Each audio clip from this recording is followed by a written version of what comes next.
السلام عليكم ورحمة الله وبركاته. إن شاء الله في الدرس ده هنتكلم عن البيزك ديت والتايم فانكشنز. بمعنى هنتكلم على المعادلات الخاصة بالديتس.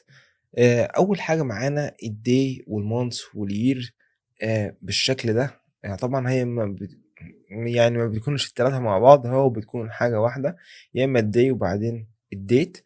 ده أنا بستخرج الداي من تاريخ معين، أو المانث من تاريخ معين، أو الير من تاريخ معين. نفس الكلام هنا في الوقت، باستخرج ساعة أو minute أو second من تاريخ معين أو من وقت معين. معادلة الtoday أو الnow. الtoday باكتب today وبعدين قوسين، قوس مفتوح وقوس مقفول، تمام، أو now عشان أشوف الوقت، قوس مفتوح وقوس مقفول، تمام. ودي باستخدمها عشان أعرف الوقت الحالي أو النهاردة كام بالضبط، أو ممكن أشرح أو ممكن أطرح تاريخ معين من النهاردة، تمام. فباستخدم معادلة الtoday. وهنا الweekday والweek number. الweekday هو من 1 ل7، تمام، والweek number باشوف رقم الأسبوع ده خلال السنة، تمام.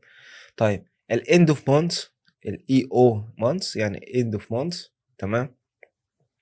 ده باجيب آخر يوم في الmonth. فمثلًا باstart date، مثلًا start date مثلًا أي date معين واختار الmonth بتاعه، فبيجيب لي الإيه الend of month بتاعه. هنا الdate different، باحط date هنا أولاني وdate تاني، تمام. باقول له اطرح لي ما بين التاريخين دول من بعض، وباعرف من خلاله مثلًا تواريخ ميلاد أو الexperience بتاعة الشخص اللي موجود معايا في المؤسسة، أو أيًا كان أنا باستخدمها في إيه. تعالوا نطبّق الكلام ده بشكل عملي. وليكن مثلًا هنيجي عند الtable view، وهنيجي عند new column، وهنكتب الإيه end of month. end of month هيساوي، هنعمل معادلة الend of month، وهنكتب هنا date أو calendar date. أهي الcalendar date أهي، وظهر معايا الcolumn ده اسمه calendar lookup، وظهر معايا الdate ده أهو. اخترت الdate، وبعدين هاعمل الكوما، وهاقول له الmonths أعمل 0 بحيث إنه يجيب لي الشهر الموجود الحالي هنا، تمام، وأدوس صح. وهنا جاب لي يوليو اللي هو 31/7، تمام، ده شهر إيه يوليو. وبعدين هنا شهر أغسطس جاب لي 31 أغسطس، وهكذا. فدي معادلة الend of month اللي هو آخر يوم في الشهر. طيب لو أنا عايز معادلة تاني أطبّقها خاصة بالcustomer، مثلًا الcustomer أهي. هنا الcustomer فيه الbirthday، أنا عايز أجيب الage السن بتاع العميل، فهاعمل هنا new column وهاكتب فيه إيه age هيساوي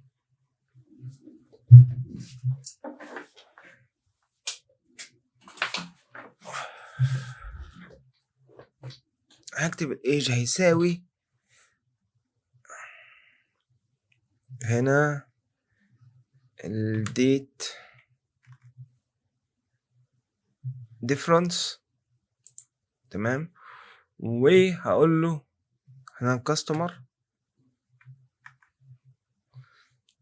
ده customer lookup اللي هو الtable ده اسمه customer lookup، صح؟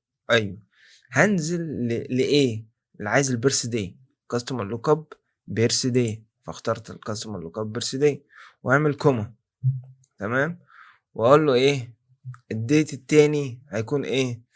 هاقول له date أو today، معادلة الtoday today أهي، تمام. وأعمل له كوما، وأعمل هو بيقول لي بالyear والّا بالإيه بالضبط؟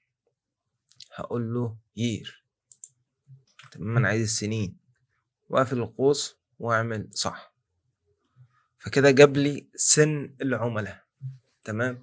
فكده أنا عرفت الإيه، الdate difference. وكده يعتبر المعادلات بسيطة وسهلة أهي، وهنعرف كمان مع بعض معادلات الDAX اللي ممكن نستخدمها في الdashboard اللي هتتعمل بإذن الله، وأشوفكم الحلقة اللي جاية.